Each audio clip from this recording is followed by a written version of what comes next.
welcome. We're going to get started here. Thanks all for waiting, and thank you for coming out tonight on this chilly Monday Eve. Welcome. This is the first creative series here at the Hollywood Fringe Festival. This is the 6th year of Hollywood Fringe. It's currently, so today, if I remember correctly, it's currently November. So we have 8 months until Fringe. So please give yourselves a round of applause for showing up so early.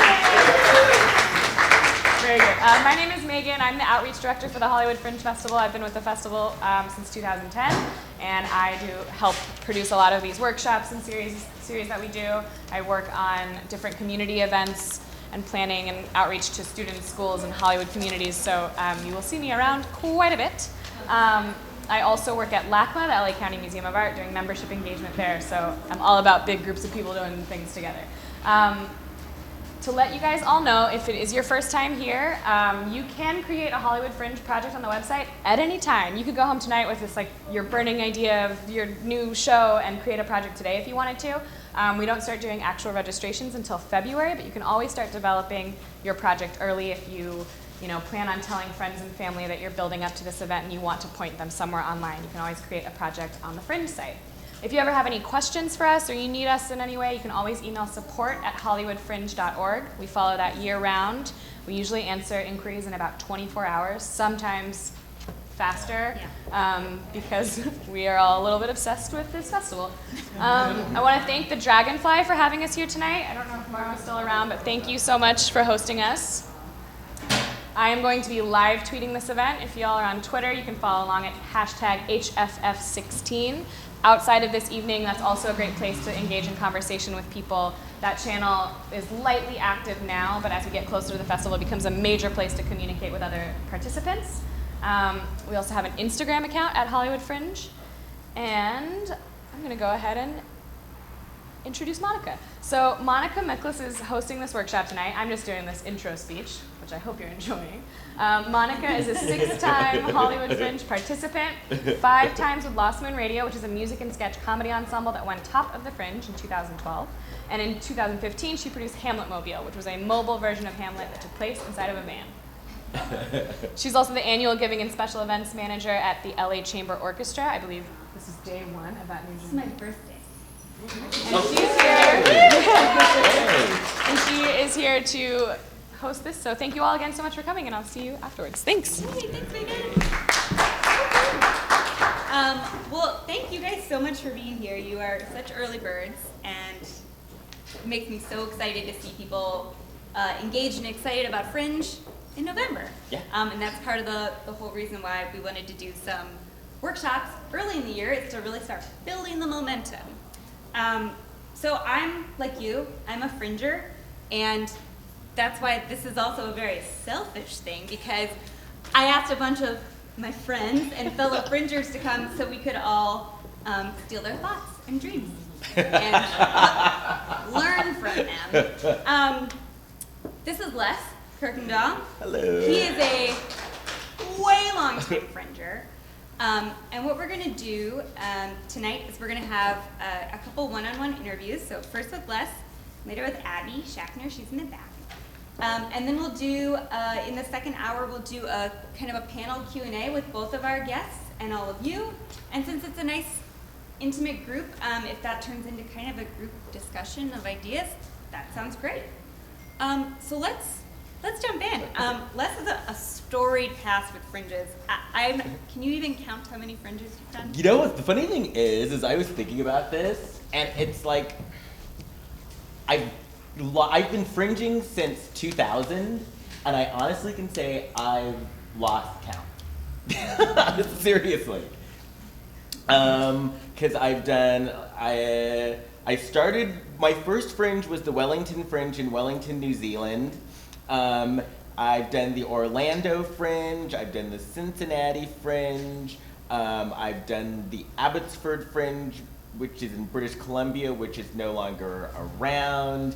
I've done the Minnesota Fringe for like 13 years in a row, the Indianapolis Fringe, the Capitol Fringe, and I've done like a lot more. It's like, every time I think that I finished the list, another one pops up that I've forgotten about.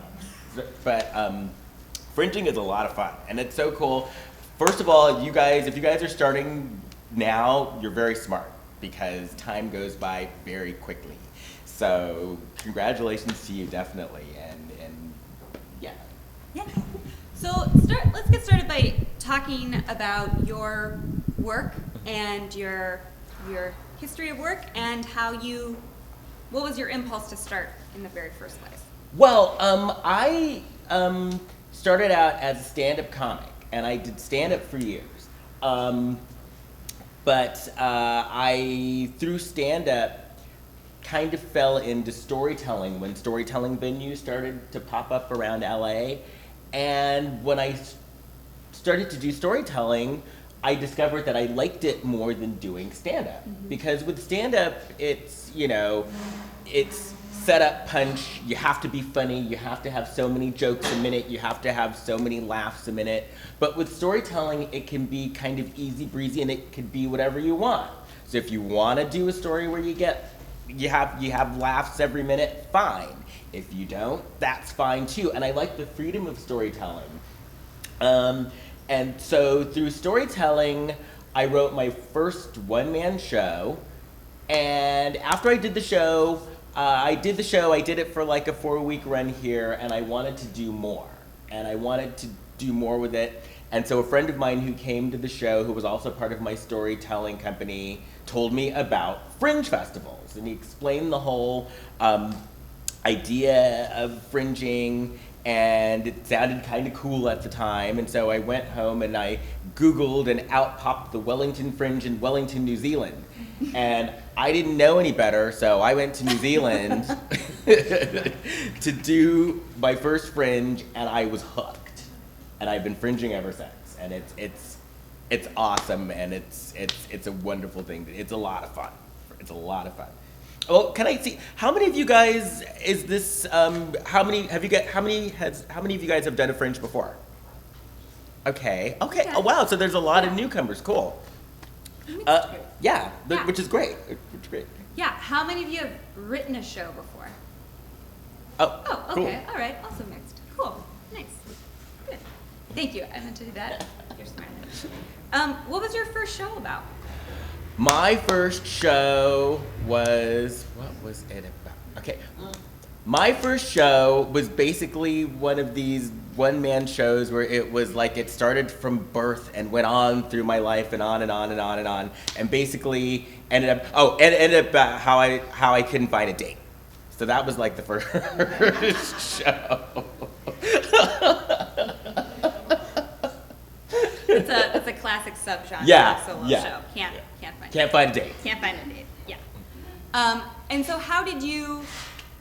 what made you go from that first show, because I think a lot of people have an impulse to do a first show, to then say, oh, I have another story to tell in this same format? Well, actually what happened is, when I did my first show, and when I went to the Fringe, now the Fringe in New Zealand actually is, you think Fringe here is long because it's 4 weeks, Fringe in New Zealand is 6 weeks.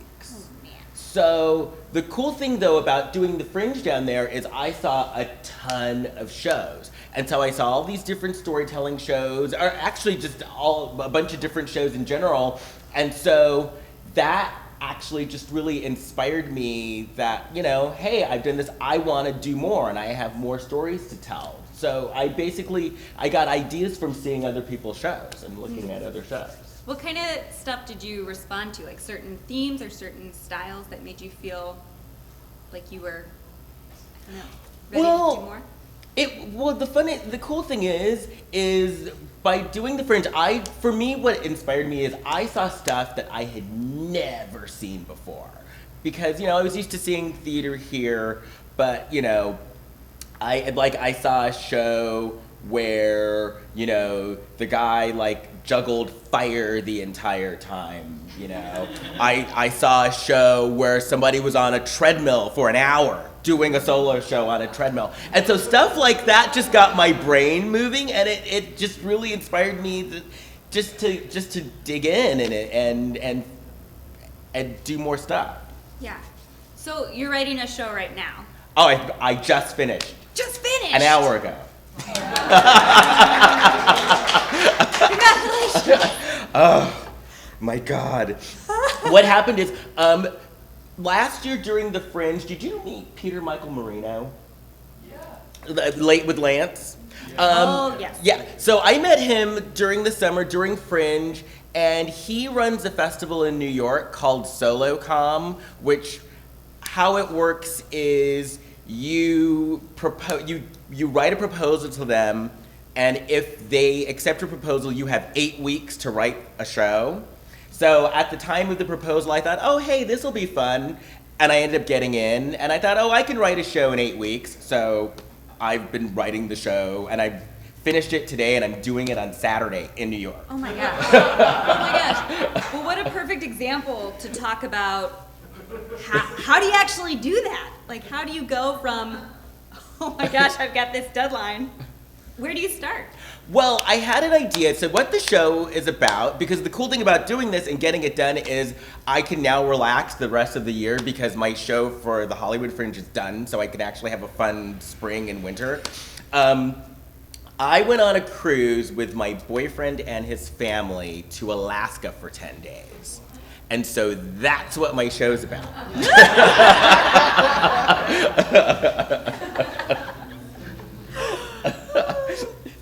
Okay, so there's the idea, the Yes. cruise. That makes the trip tax deductible. Right?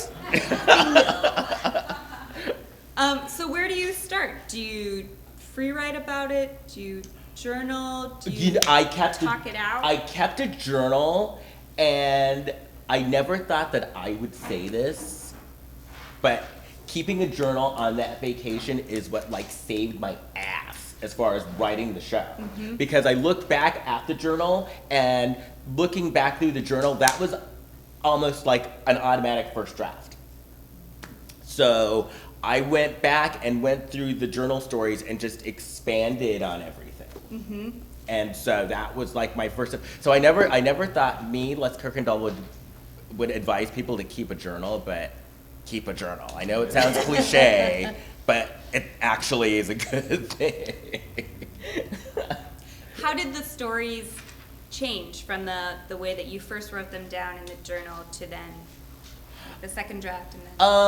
I had to expand a lot because a lot of my journal writing, I kind of jotted down things. This happened here, this happened there, but I had to like expand it because it's going to be an hour-long show, especially. So I had to expand some things, and then there were some things that I thought were funny that, looking back and after writing it, I realized they weren't so funny after all, or things that I thought interesting were kind of boring. So I just expanded it and looked back on what I had to edit and kind of just picked, I kept the most interesting things. Yeah.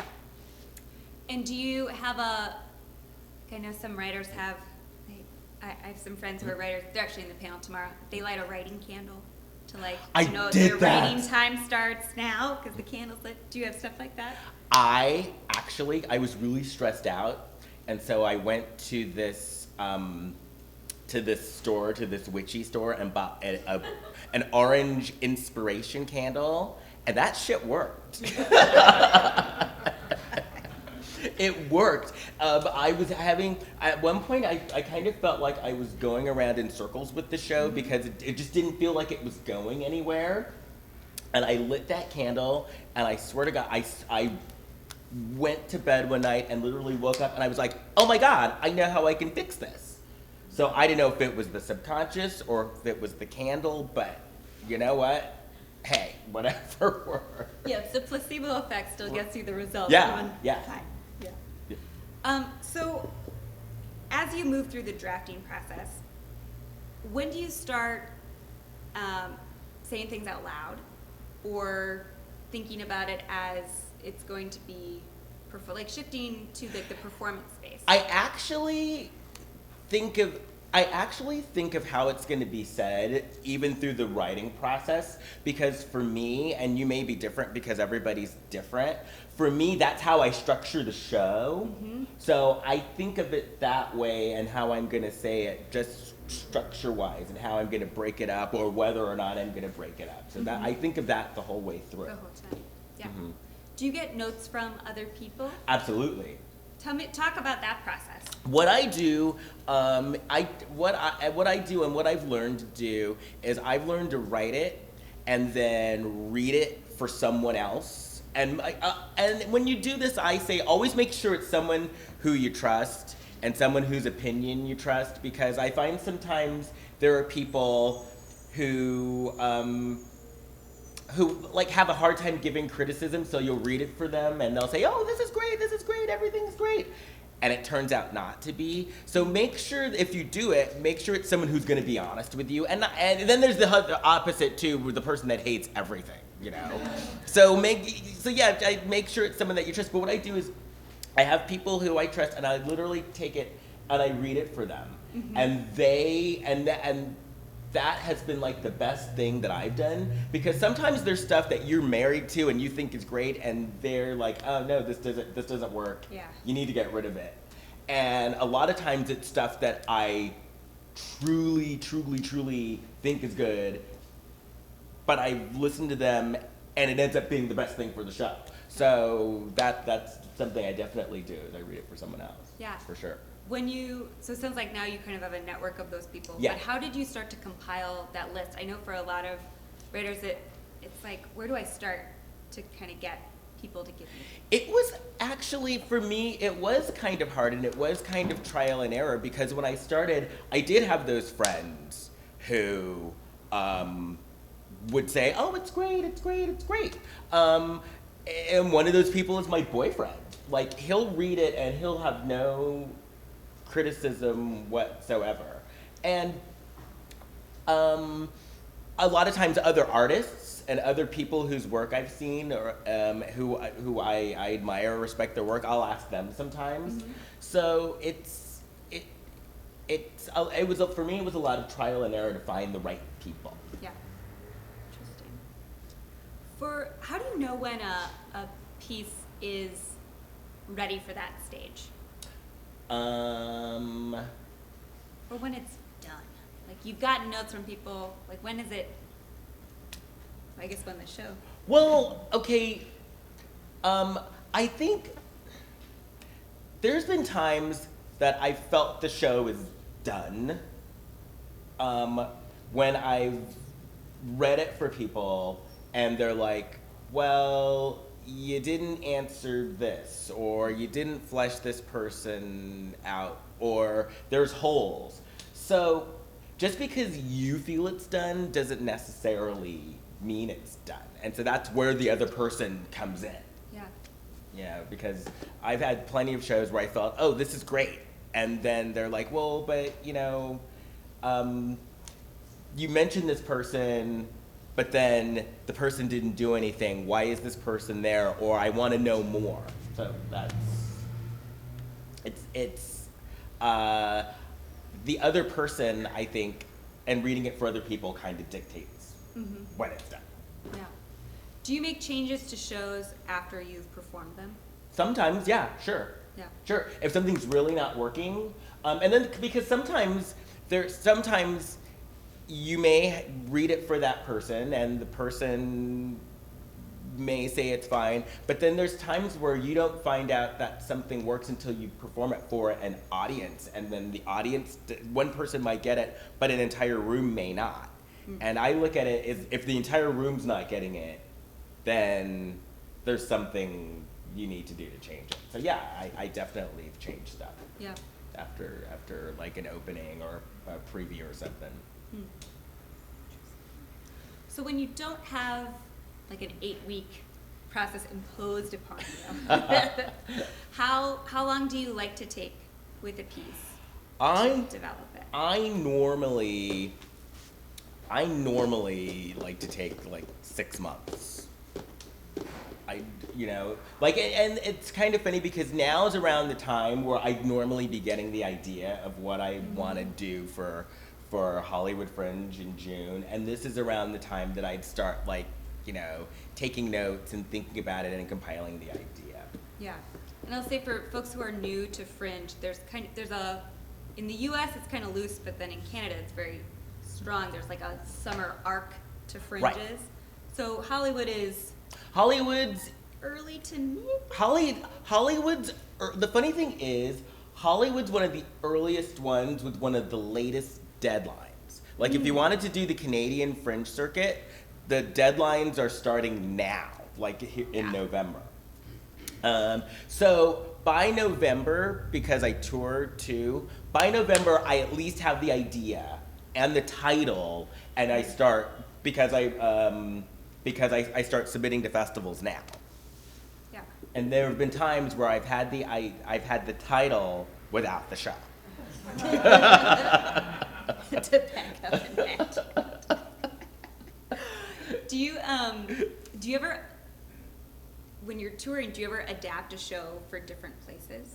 Make changes based on a city's audience? I don't make changes to the show, but I'll add in a line, sure. Yeah. I'll add in a line, or like, you know, I do a show about Bakersfield, Christmas in Bakersfield, and so what I'll do is if I travel to a different city, I'll find out what their closest thing is to Bakersfield, and, you know, I'll say, Bakersfield's a lot like blah, blah, blah, blah, and then people get it and laugh, and they're like, oh, okay, we get what you're talking about. It's like the changing potato chips to crisps. Right, Good right. bit, let's talk more about show of hands. Are there any other solo performers here? Okay, a number. All right, so this feels worthwhile.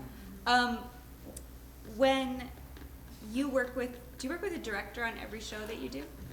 I do, up until this one, because I only had 8 weeks and finished it. But I normally do. How do you start to balance the role of less the writer and less the performer when you're getting close to a performance? Well, the cool thing, one thing that I've learned is, I've learned that there comes a point where I need to switch roles and let it go. And the reason why I need to let it go is I can get like really married to my script or really married to what I wrote. So it kind of goes back to what I said before, where having that other eye looking in and seeing things that I don't necessarily see, I kind of have to relinquish control of it. And that way, if changes need to be made, changes can be made. Mm-hmm. So once I start rehearsing with the director, I let go of it and become just the actor and let them take charge.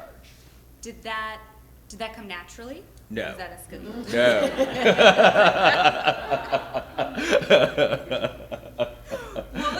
No. What were some of the feelings and experiences of that early as you were developing that?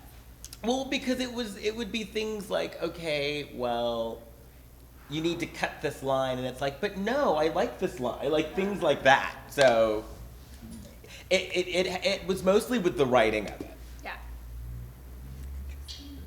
Well, let's talk about the Hollywood Fringe more specifically now, since these are future Hollywood Fringers or current or past, whatever.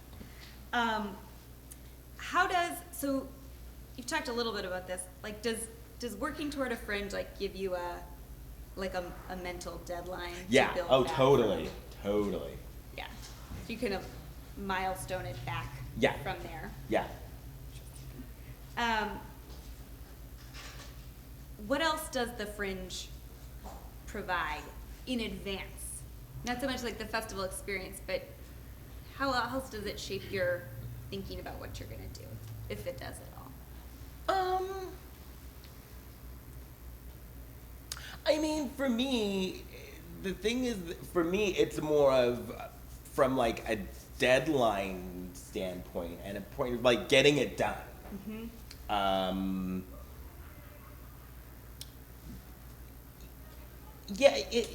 I mean, for me, it's definitely more just from a like, I've got to get it done by this time because I'm going to be performing it for people.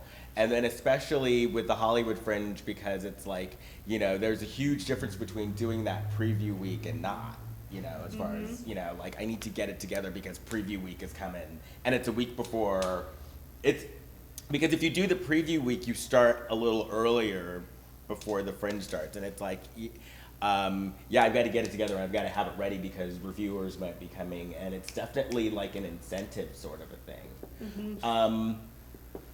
But for me, I normally do a festival, I normally do a festival in March. I normally do the Rogue Fresno? Fest. Yeah. Yeah.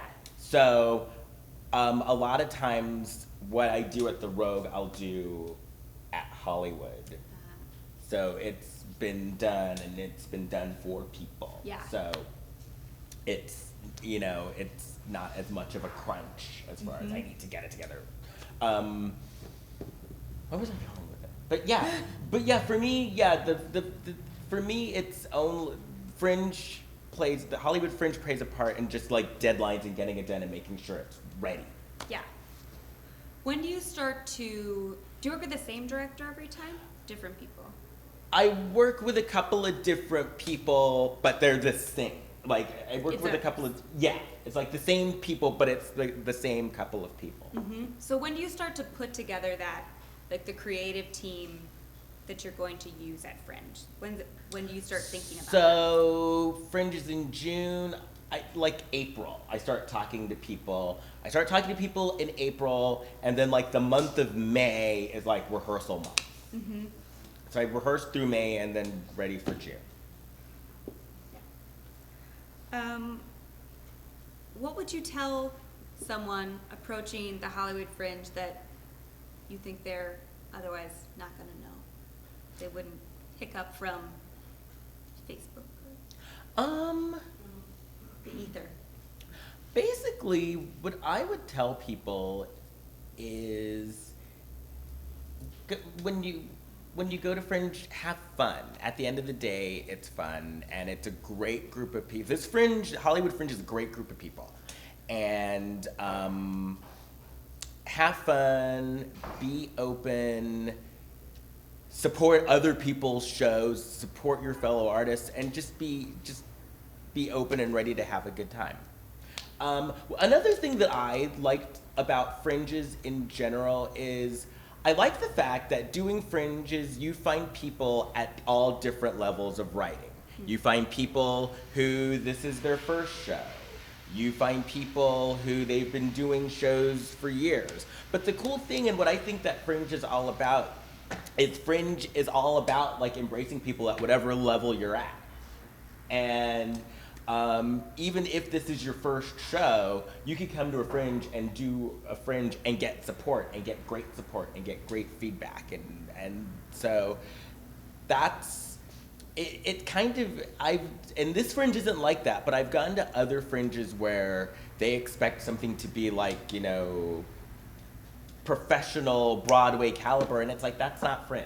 That's not Fringe. And that's why Fringes are juried, so that you get people at all different levels, and it's open to everybody. So, you know, if this is your first time, go for it. Yeah, I like to think of Fringe as a laboratory. Yeah, It's like exactly. And the way that I learned how to write shows was through writing bad shows. Seriously.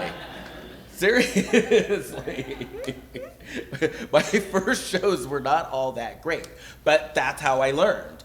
And if it wasn't for Fringe, and I like to tell people, I learned more doing Fringe than I think I would have learned at any graduate school or any writing program. I learned it doing Fringe on the job, trial and error, period.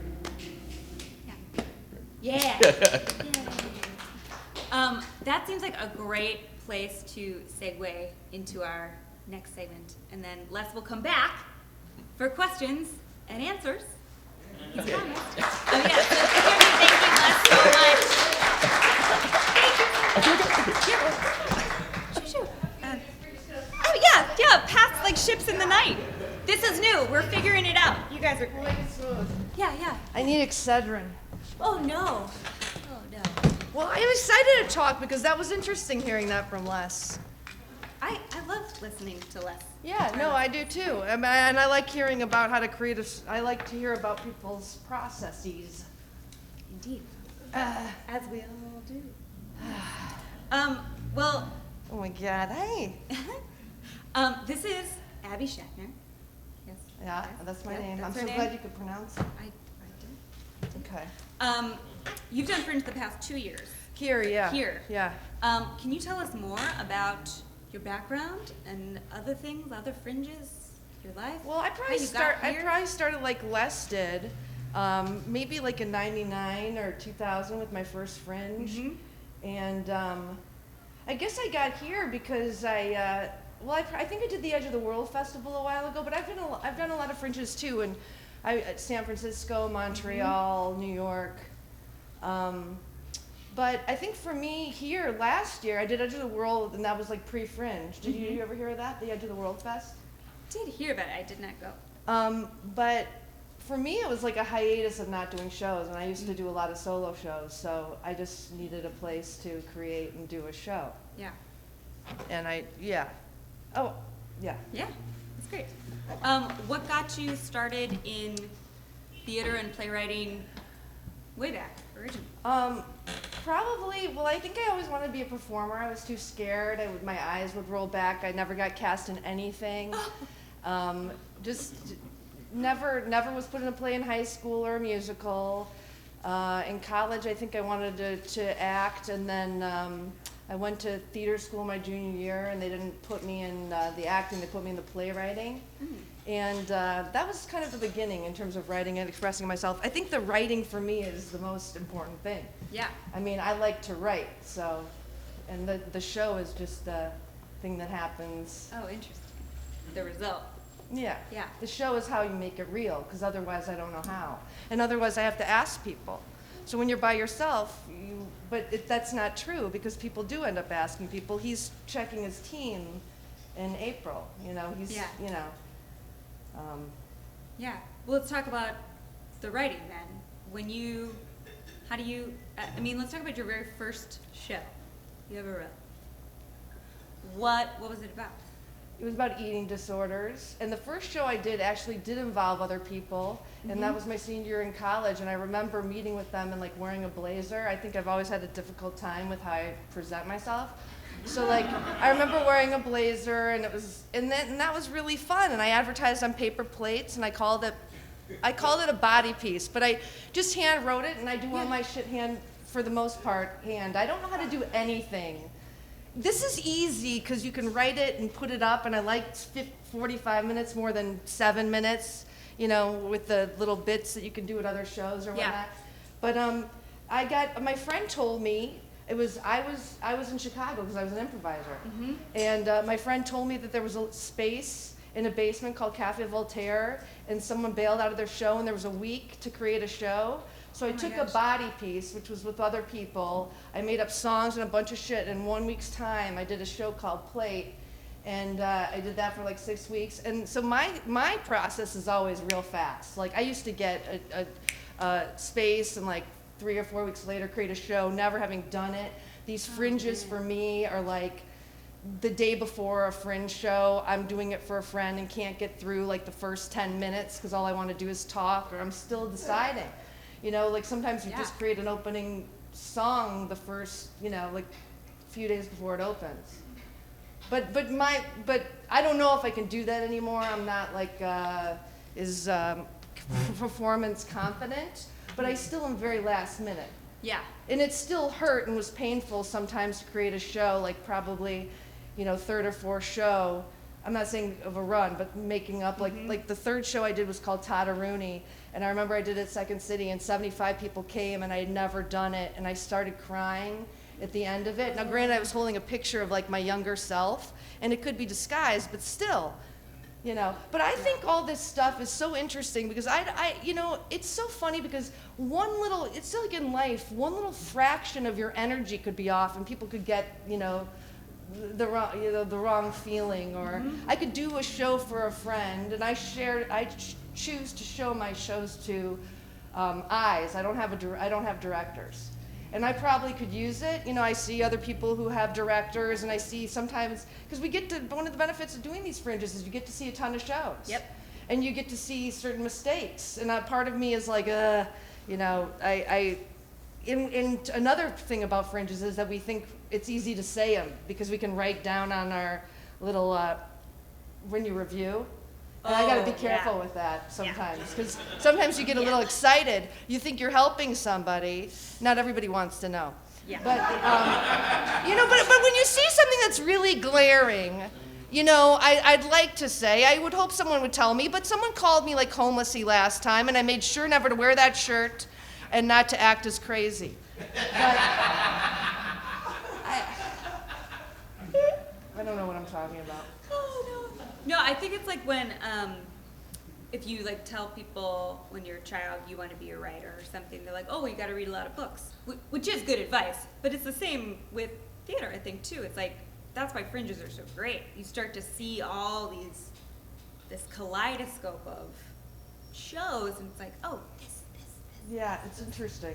Yeah. And you know what, honestly, that is a very interesting thing though too. Probably why I never really became like a playwright or anything. Because I remember at that theater school when they meant me to talk about whether I was gonna be a performer or writer. Mm-hmm. And this might have been before I stood on stage and my eyes went behind my head. And like before singing concerts, I drink milk. I'm very oppositional. I do everything the way I'm not supposed to. But they invited me in and they wanted me to talk about books. And when I was young, I had a really bad thing with books, and it's very hard to I do feel like you can be a writer and not be a reader because you have a voice. It doesn't matter. I think we get smushed about you have to, if you want to be a writer, you have to be a reader. If you want to be a, I don't know, it's good to be aware of what's out in the world, but you can be fucking Nell had things to say and she never read a book. You can, I think you have to, I feel like in every other way I've fallen into the trap of what you're supposed to be except solo shows. Solo shows is the one place I feel like it's not stand-up, it's not storytelling, it can be, but it doesn't have to be. It can be anything. I started creating because I would take a theme, whether it's eating disorder, fear, childhood, sexuality, and I would riff on it like a sketch show, a solo sketch show. That's how I did it. So it could be characters, it could be transitions, and that worked fine for me. And then I had a reaction when I would see people do shows like about, their personal lives, and I had a reaction about it when I moved out here and everything was like sitcom, geared towards people getting their solo shows, geared towards getting TV shows. I had a real reaction to it, and then sometimes, though, I have to write to my reaction. I don't want it to be my brain tumor, but god damn it, everything I want to say is like really personal. So how to get comfortable with that. And storytelling shows scare me because in this town, storytelling shows are so big, but it's about telling the real, about real beginning, middle, end stories. And that to me, a show can be so much more than that. Yeah. A solo show, and I think it's great. God, I wish I could write them. I wish I could write a 7-minute piece on a topic, on a theme. They make it so easy at the Moth, to do that. But for some reason, I find comfort. Look at whether talking to inanimate objects, you can do characters, you can not do characters, you can do whatever you want, and I like that freedom. It's one of the best things about the stage is that it's just. I know, and I think that the learning Plain. process is really what goes on in your own head. So you can do a show. The great thing about Fringes is you get 6 tries to do a show. Sometimes you learn that you get scared shitless when people like what you do. Sometimes you get scared if people come back, you'll disappoint them, and you can ruin. I feel like it's so much of it's mental. It's more than I feel like what exists on the paper. And then there's people who are very good at promoting themselves. There's people who are good at touring. There's people who are good at getting all the press and everything. Everybody's got their different skill. Yeah. But I feel like with making stuff up, I feel like there's a lot of good ways to have people generate material. So how do you generate material? Well, I think I've realized, because the past 2 shows I did were really kind of opposite, but they related for me. Mm-hmm. And I think I generate material. I think I like opposites. I think opposites work for me. I think I like transitions. I think I like, one show is very personal, but I could take it and make it not personal by personifying the inanimate. That tends to be a place where I go to. but it doesn't have to be. But I think I really do a lot by opposites. I think I have so much fear that sometimes my reaction to fear is like, you know, to punch the hole out. So it's like when I was younger, I think it was very confusing because confusing to me, it's like, you know, well, you like this about sexuality, but if someone really touches you, you would like sob. You know, so like I feel like that's a lot of how it goes for me. But I don't know what it's like now. I mean, I think opposites are a great way to generate material, but I don't know. I mean, like the next one I would probably do would be more playwriting, and I feel like I should probably learn how to include other people in my work, but doing solo shows too can keep you stuck in terms of asking. Yeah. You know, if you want it to be that way too. It depends what you're trying to get over. I think it's a great way to challenge yourself. I think it's a great way, anytime you do it, you know, you can challenge yourself. You don't have to have other people to challenge yourself, but then one day there will be a human. If you want to, like, you know, work in a writer's room or act with other people, you might have to be across from them. Like, apparently they are in the planet. They need to be there, Yeah. yeah, to do the group thing. Well, so was the phrase having eyes on your show? Is that the Oh phrase yeah, you used? I like eyes. Yeah. Eyes. Who are those people? How You do know, find they them? change. They change for different shows. I feel like it depends on who kind of pops in my head or who. There's one that she's watched a couple of shows when I first moved here and would do, you know, started doing stuff, and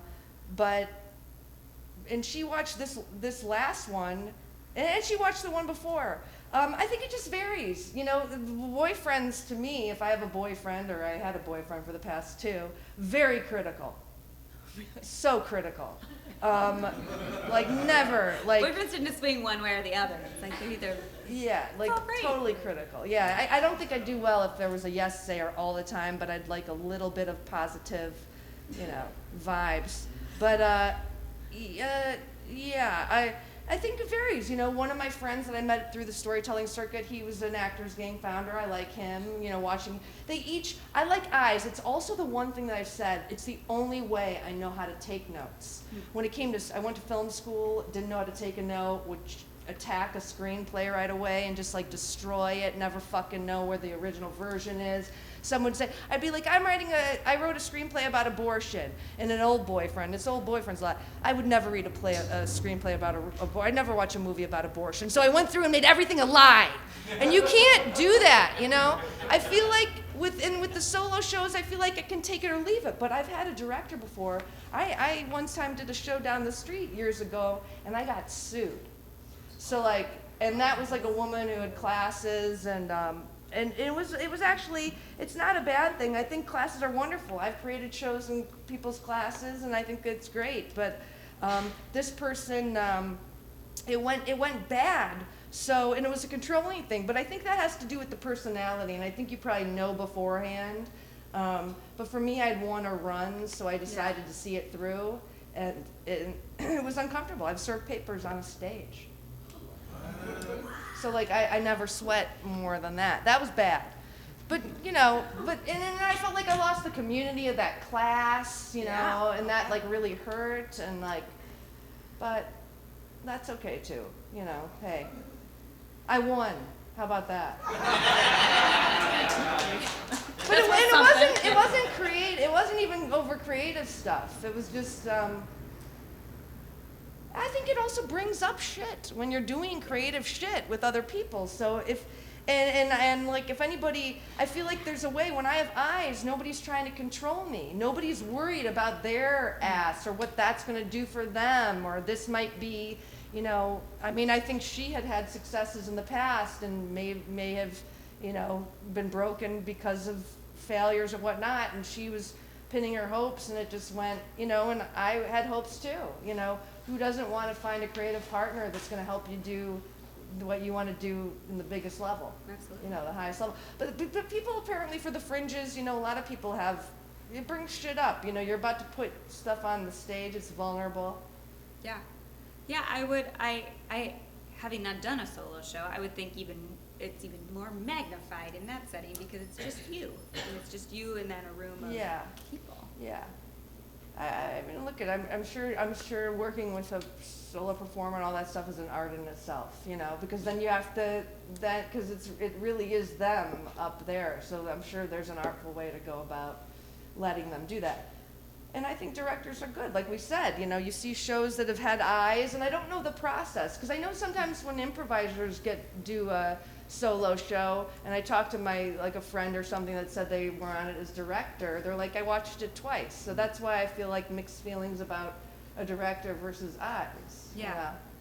Do you feel like when you're on stage, it's just you, there's a separation between you and the actor you, or is it just you?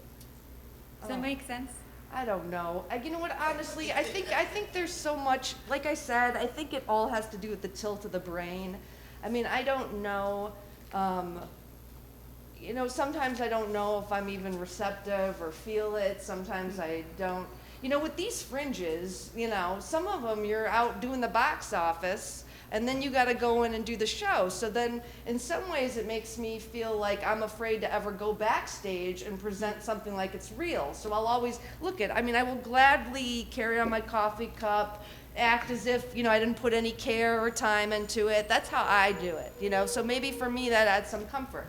What would it be like when I see a show where someone steps confidently onto the stage and never apologize because we're starting 20 minutes late, or, you know, for a Fringe extension that might be the case, maybe not for the Fringe, but, or they ask for help, or the director, you know, put it together where they have a box office person and stuff, but look, it is constant. I think it's a constant challenge, like, to learn. Like, I know from last year, I said I'm never going to do this by myself again. It's too much, because you end up, you know, I probably don't start, if I do a Fringe, I won't have started writing it probably till January, but then like by April you're done, because then the rest is telling people, and you might never rehearse your show, you might be, you know, you are not as rehearsed as you thought you were going to be. How about that?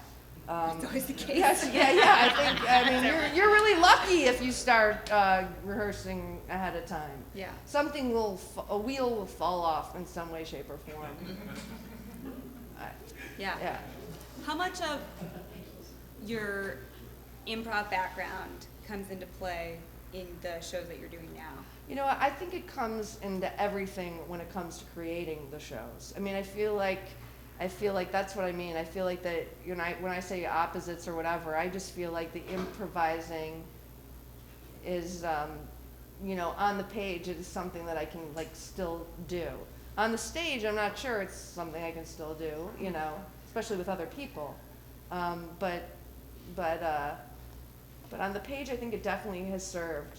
You know, and it serves even like when I turn on Stephen Colbert. Like, I never watched the Colbert Report, but when I turned on Stephen Colbert, he was on the main stage when I moved to Chicago. So it's like just seeing him and being reminded, and he's discovering his voice now on this late night show. And he often comments how he's just discovering himself again.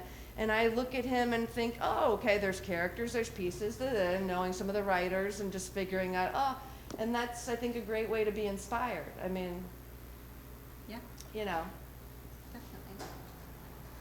Definitely. So let's talk about the last couple years of Hollywood Fringe. Can you talk more about, like, how one of those writing processes went? Like, start the timeline and milestones. Well, that kind of stuff. the first one was a personal one, and I was in a class, and then finally it was my friend's husband, and he said, stop taking classes. And I was happy, because I've been hiding in classes for a long time, and not just solo classes, but I went to film school, but I don't know why. You know, I don't want to knock my experience, but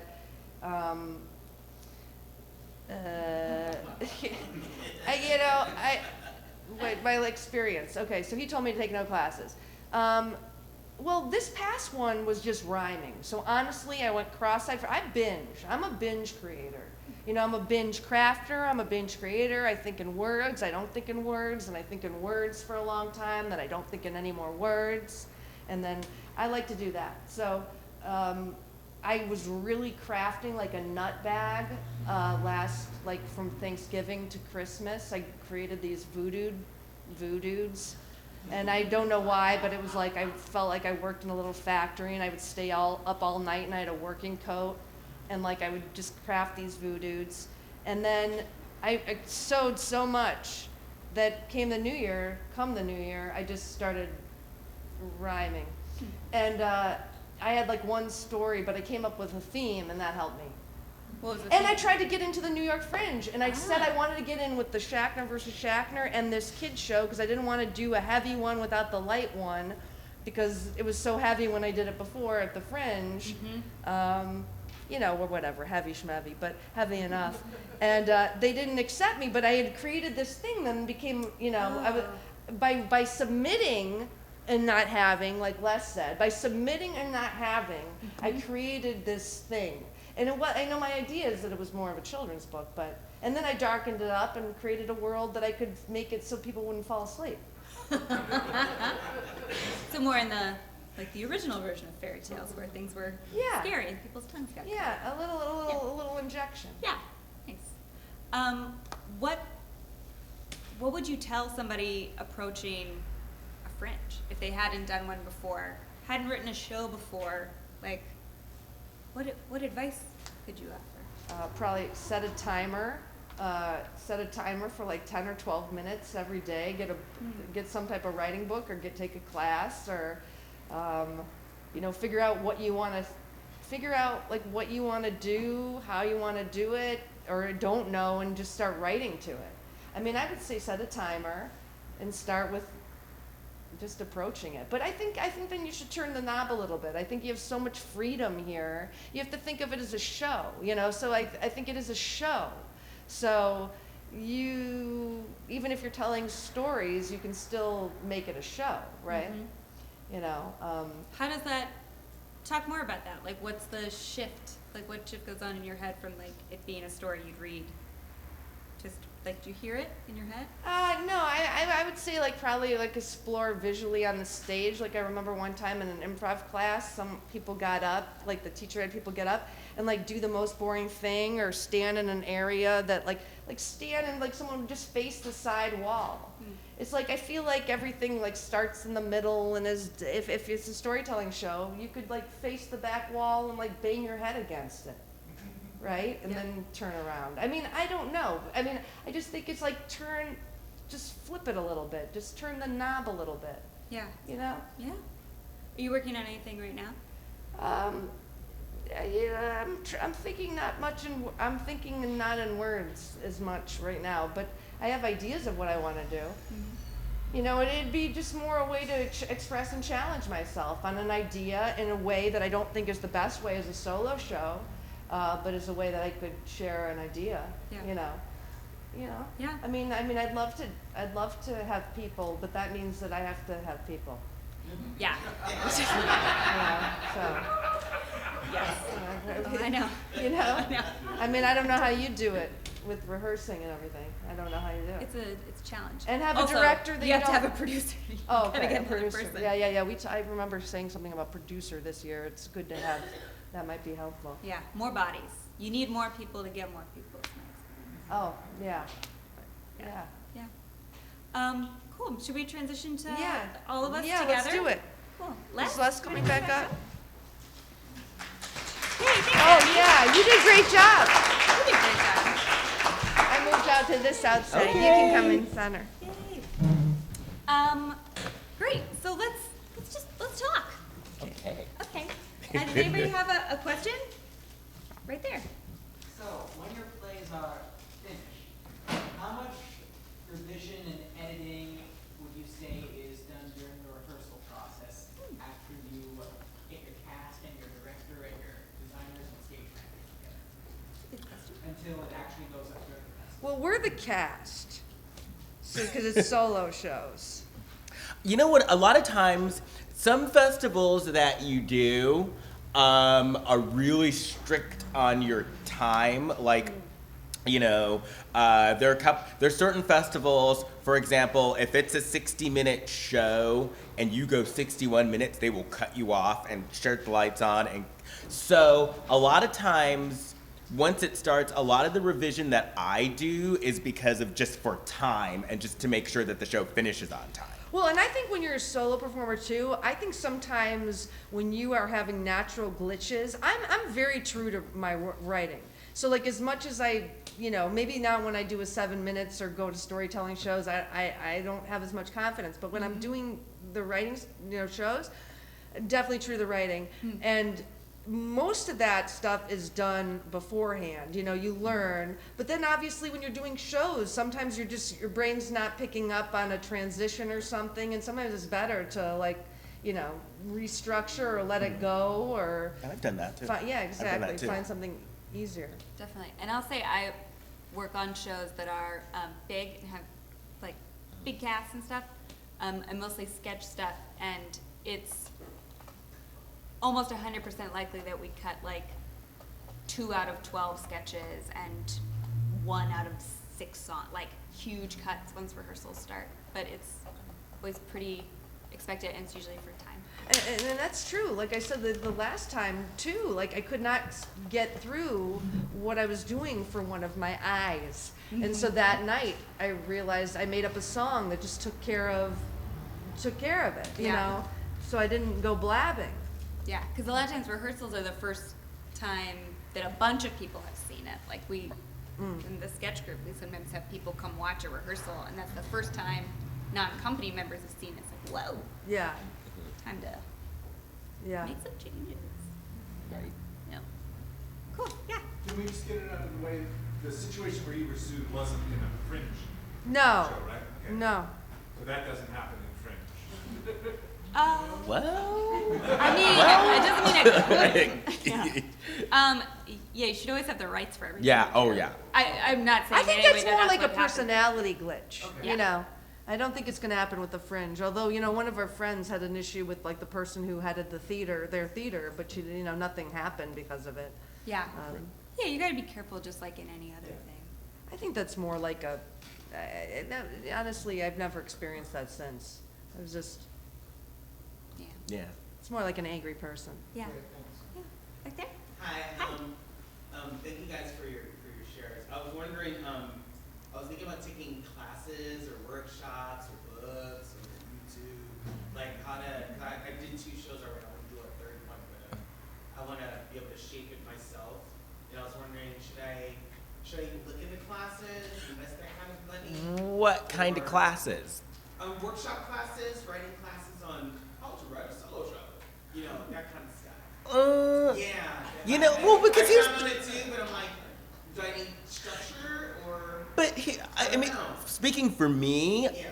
I've never taken a class, and like I said, I learned how to write by writing, Right. and I learned, if it's something that, like, if I wrote something that didn't work, as much as I hate to say this, certain reviews can be helpful, and certain constructive reviews can be helpful. So for me, I learned by doing it.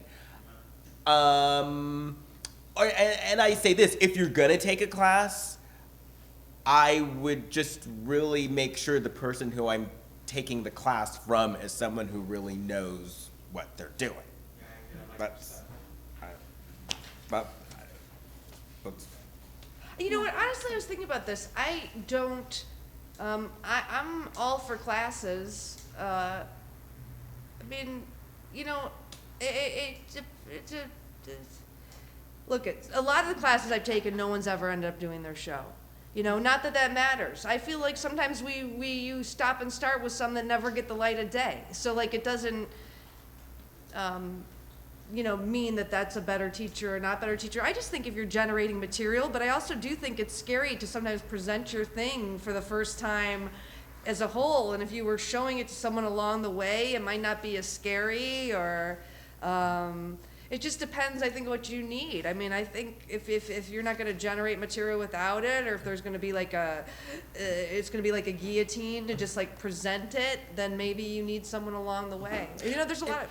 And let me just say, the only reason why I was kind of iffy about the class, and this isn't here, this is in San Francisco, there's a class, and there's a class that people take, and I've seen their work, and it wasn't like the work was necessarily brilliant, and they're paying like hundreds and hundreds I and think hundreds. when I was up of- there, you know, in every Fringe, there's always there's a director or a teacher that is guiding a lot of the students, and a lot of times, you know, they kind of have similar themes going on. They might have seen each other or support one another. But, you know, it's funny because I saw that too. But you know what? If they're getting joy out of creating their show, and they might not, you know, have, it might not be their thing, or they might not do another one, or, but I know what you mean, that they kind of come out because they're getting a certain kind of reference level from someone who's, you know, created one or two shows, and then they're gonna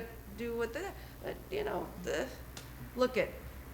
It is a brave thing to step out with anybody, by yourself, anything, to share anything. I don't care if it's on a video, on a stage, or whatever. But yeah, I know what you mean. Yeah. Thank you. Oh shit. Oh, in the front. I'm just curious if either of you have solo artists, professional solo artists that you admire, or techniques that you borrow from different solo artists that you've seen, or things like that, inspirations. You know, I do.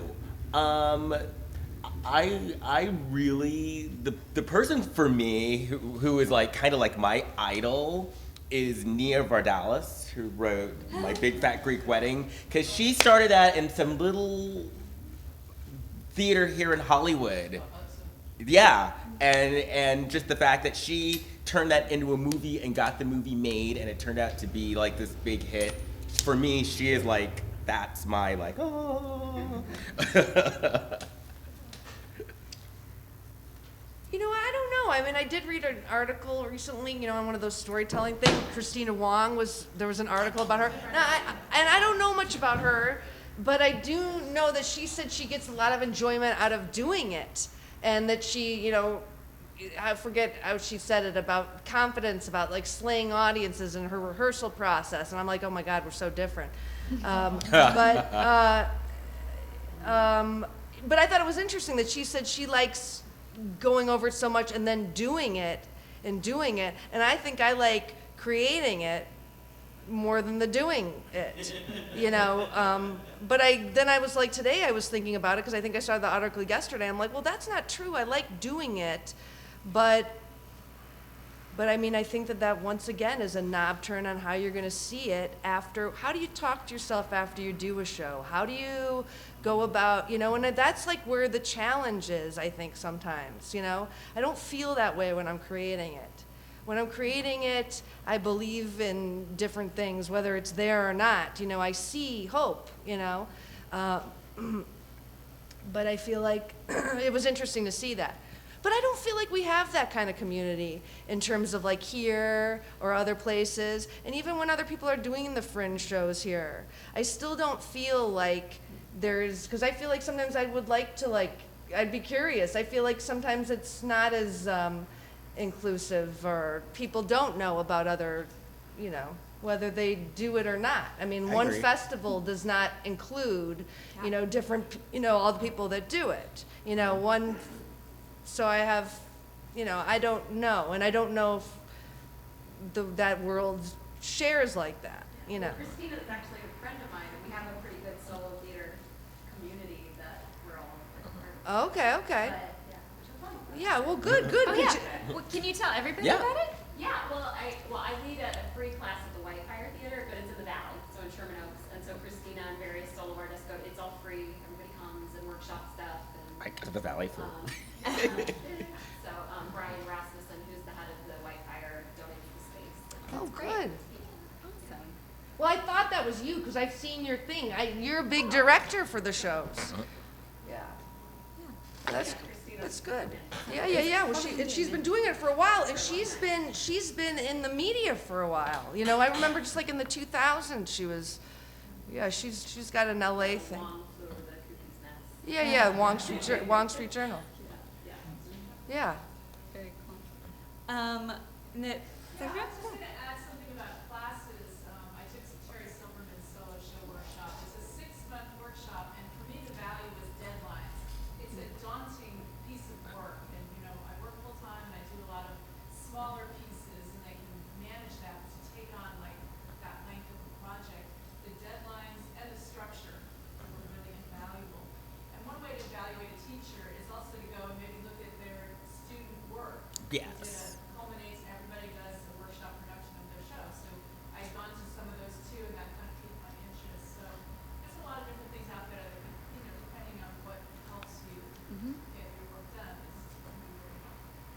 Yeah, I will say it's like, I have a gym membership because I know I wouldn't work out if I didn't have it.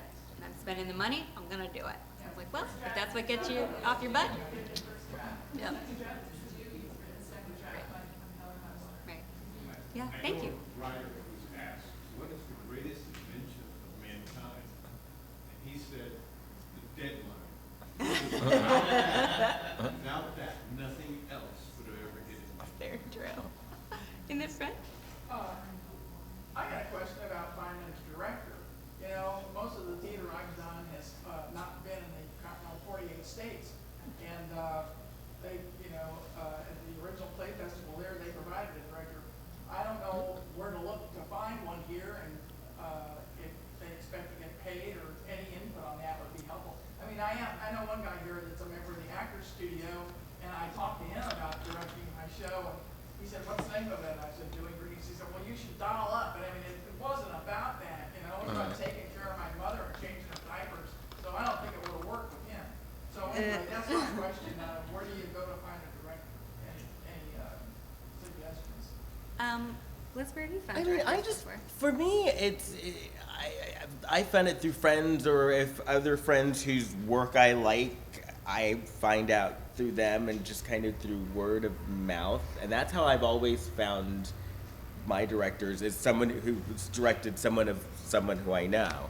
Do you have that's right, you just I basically mean, if do I a found third a eye. director, I would probably just think about people that I know, or, Yeah.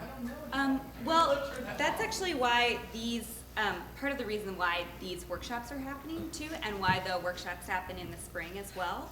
So are you new to Hollywood I Fringe? haven't been here that long. Okay, but you're new to Fringe. Well, I did it last year. Oh, okay. Got a director, and, you know, all the criticism I got, even the great criticism, said, well, by the way, it would be a lot better with the director, because I'd already written a play and Yeah. put it on in Hawaii where I used to live. I see. Well, I would talk to folks here to see if they Yeah. have references.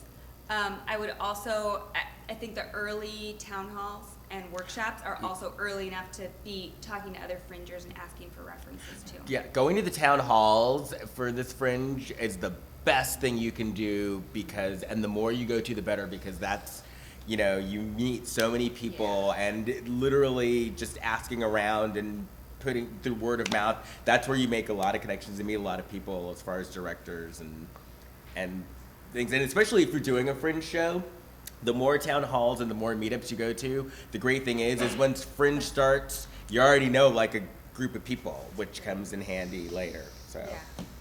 Well, what are the town halls and when are they? Oh, sure. So the town halls are a series. There's two existing series kind of like this that happen in the spring. One are the town halls, and those are really information sessions. They're really geared toward people who are pretty new to Fringe, Hollywood and otherwise. And they go through the whole process from registering your show to getting it set up online, to selling tickets, to then kind of what the festival's like.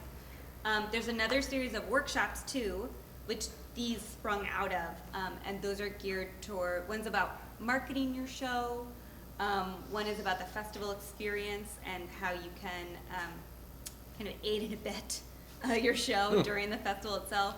And there's a technical panel, a technical workshop too. Yeah, and those are all great. Those workshops tend to be like intro to intermediate, if you will. Like everybody can get something out of them, but they sometimes go a lot deeper. And I think people who've done Fringe before should always go to those every year. You never know what they'll pick up. When did these all begin? Megan, do you know when they start? Yep, so generally speaking, our first town hall is in February, but I'm not married to that date, but usually it starts, our first one is in February, and then there are 3 total. We do 2 workshops, I believe, usually in March. Those dates all get announced through the Hollywood Fringe newsletter, which if you were not signed up on, you don't receive newsletters from us, you can email support at Hollywood Fringe, and we'll get you on that list. Cool. I like answering questions from this. It's really Yeah. good fun. Oh yeah, so sorry, I'm gonna repeat that real quick for the mics, even though it was great to hear Megan talk out of the dark. So the workshops start around February. Usually the workshops are in sorry, I'm sorry, did I say town halls or workshops first? Town hall. Town halls start in February. Workshops start in March. And if you aren't getting the Hollywood Fringe newsletter yet, you should, and you can sign up by emailing support@hollywoodfringe.org.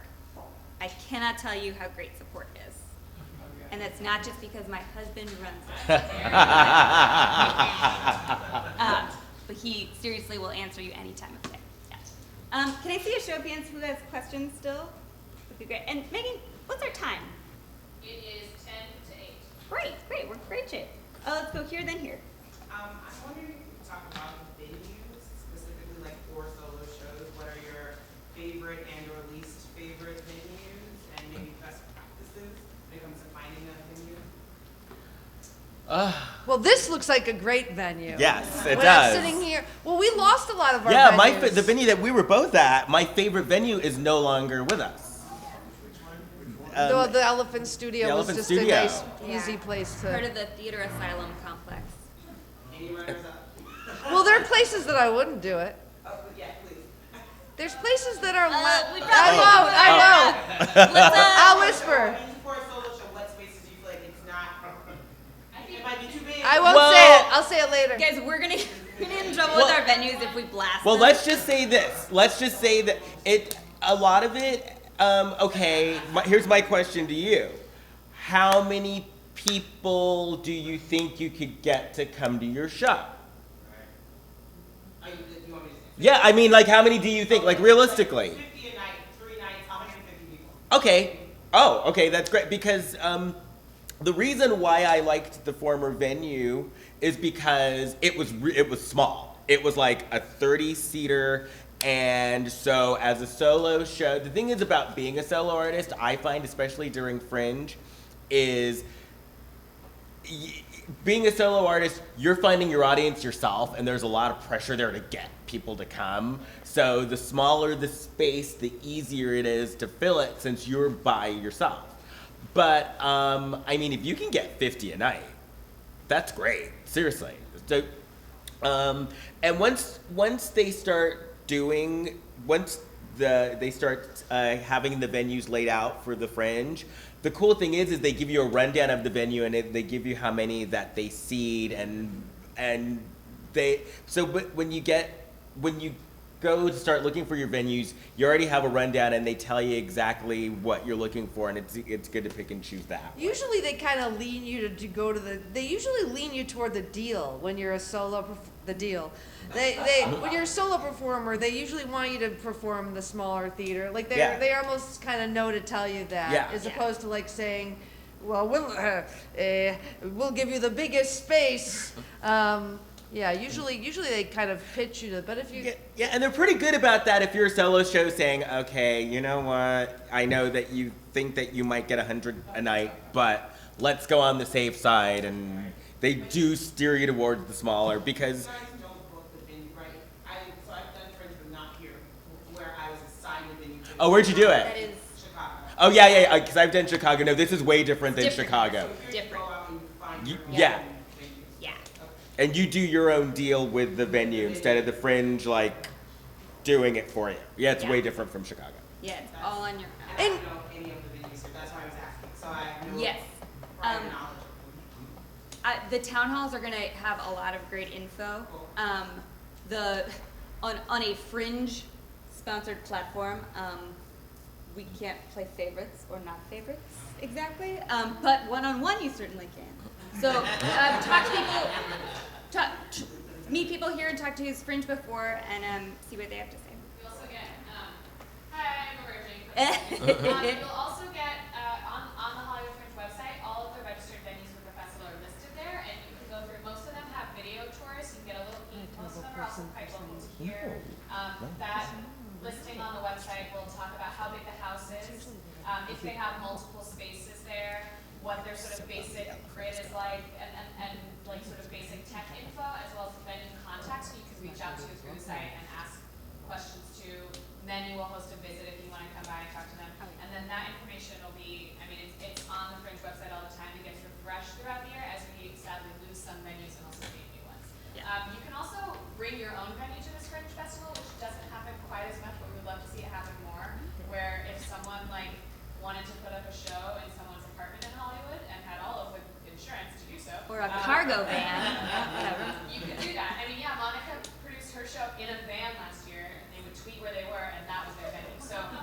Venue 19. You can be quite creative with that, for sure. Yeah. Yeah, if you have any questions about pop-up venues. Yay. Yeah, that could be a good workshop. That would be a good Yeah. workshop, yeah. Especially now that they're losing a lot. I know. The other thing, the question I would keep in mind as you talk to venues too, and the folks who run venues around here are really great, is a lot of venues for the Fringe will have a stage manager assigned to every stage, but some won't.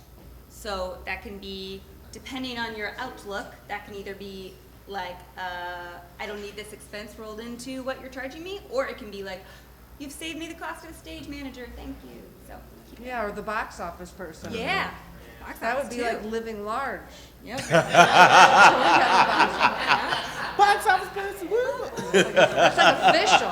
Yeah. There's another question over here. There you go. I have a question about material. You both have done multiple shows. I guess I want to know maybe if you could just give examples maybe of some of the topics that you bring your shows about, and maybe shows that you like least, like the bad ones. Like, was that material related? And maybe, I don't know, maybe speak to material. Well, for me, my boyfriend's family has become a wealth of material for me. And the show that I just wrote is about them. I've written 3 shows about them, and those are the ones that always go over the best. But now you said like my least favorite. Yeah. Just, I'm running my first show now, so I want to benefit from. What's your subject matter about? Kind of about abortion, kind of about indecision. I was going to say the abortion show is probably my least favorite that I did. But it's not because I didn't like the show. It's more like when I did it after the first time I did it, it was hard to get an audience, you know, and then like one day I'm like performing for 2 Germans. And that was like, and they were very supportive, but like they didn't understand my references. I like dark subjects, and I like tackling dark subjects, especially with a lighter spin. But that's why I don't like, that's how I like to do it. But that would be that, and And I definitely am a believer in the adage, write about what you know. Right, and it's gonna, and it's gonna write about what you know, and it's gonna come through, and but yeah, write what you want. And I get very crafty lately. I've been realizing too, when a show's about to open, I get like really obsessed with crafts for the stage. Yeah. Yeah. I do that. So, because you're doing this, if you're the stage manager, you got to get your props, build your props, and make your outfit. I like glue gunning. Yeah. I made like several hundred origami flowers for my show this summer. Yeah. It was every day. Yeah. All the things to think about. Very therapeutic. Yeah. Any other questions? I do have one more. Yeah. How do you shop around if you want to go on tours and stuff? Do you apply for grants? Do you just do you hit houses and go, hey, I have a show? Oh, like for different festivals?